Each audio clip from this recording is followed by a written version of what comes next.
Hello my dear friends, હું નિમિષા પ્રજાપતિ તમારું સ્વાગત કરું છું મારા કિચનમાં.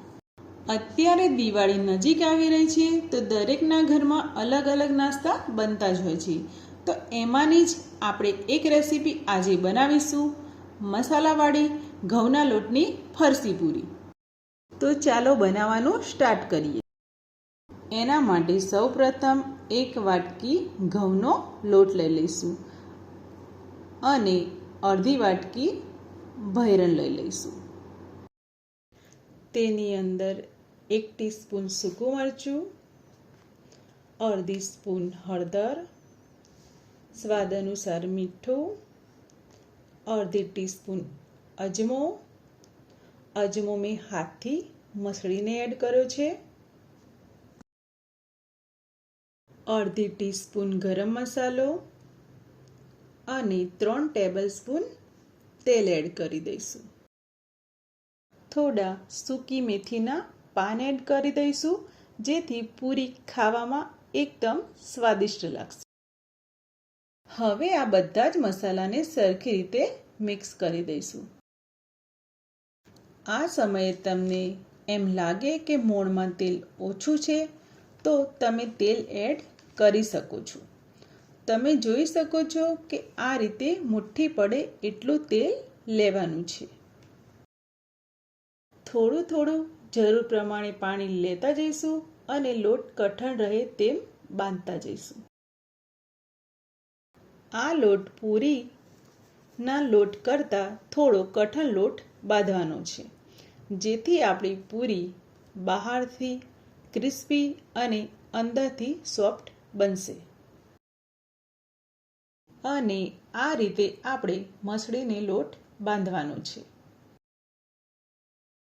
અને તમે જોઈ શકો છો કે આ રીતે લોટ બાંધીને તૈયાર કરી લેવાનું છે. આટલો લોટ બાંધવા માટે મારે અડધા ગ્લાસથી ઓછા પાણીની જરૂર પડી છે. હવે 10 મિનિટ માટે લોટને રેસ્ટ આપીશું. હવે 10 મિનિટ પછી તમે જોઈ શકો છો કે લોટ એકદમ સોફ્ટ થઈ ગયો છે. હવે 1 ટીસ્પૂન તેલ એડ કરીને લોટને ફરીથી મસળી દઈશું.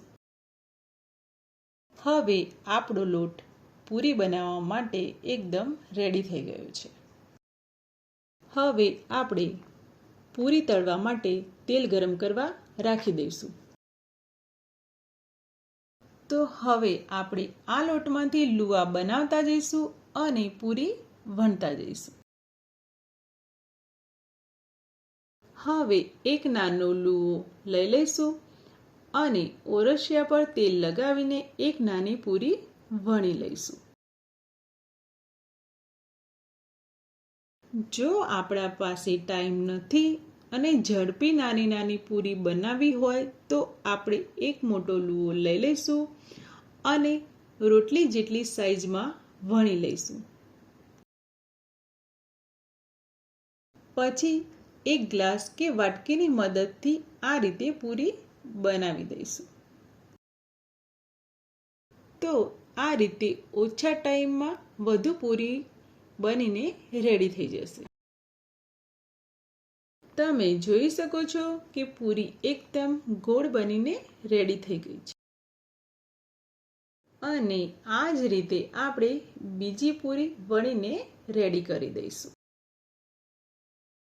હવે બધી પૂરી વણીને રેડી થઈ ગઈ છે તો આપણે પૂરીને તળી દઈશું. તેલ પણ ગરમ થઈ ગયું છે તો ચાલો પૂરી તળવાનું સ્ટાર્ટ કરીએ. ગરમ તેલમાં પૂરીને તળવા માટે એડ કરી દઈશું. જેટલી પૂરી એકસાથે કઢાઈમાં સમાય એટલી પૂરી નાખીશું. હવે એક સાઈડથી પૂરી તળાઈ ગઈ છે તો બીજી સાઈડ પલટાઈ દઈશું. પૂરી તળાઈ જશે એટલે હલકો ગોલ્ડન કલર આવી જશે. પૂરી તળાઈ ગઈ છે તો હવે એને બહાર કાઢી દઈશું. આ જ રીતે આપણે બીજી પૂરી પણ તળી લઈશું. આ પૂરી સવારમાં ચા સાથે નાસ્તામાં પણ લઈ શકાય છે. હવે બધી પૂરી તળાઈને રેડી થઈ ગઈ છે. હવે તમે જોઈ શકો છો કે પૂરી બહારથી એકદમ ક્રિસ્પી અને અંદરથી એકદમ સોફ્ટ બનીને રેડી થઈ ગઈ છે. પૂરી તોડીને બતાવું છું કે પૂરી કેટલી ક્રિસ્પી બની છે. અને તમને મારી આ રેસીપી કેવી લાગી એ કોમેન્ટમાં જરૂર કહેજો. અને મારી આ ચેનલને તમારા ફ્રેન્ડ સર્કલમાં શેર કરજો અને લાઈક, શેર એન્ડ સબસ્ક્રાઈબ કરજો. તો ચાલો મળીએ નેક્સ્ટ વિડીયોમાં નવી રેસીપી સાથે. જય શ્રી કૃષ્ણ.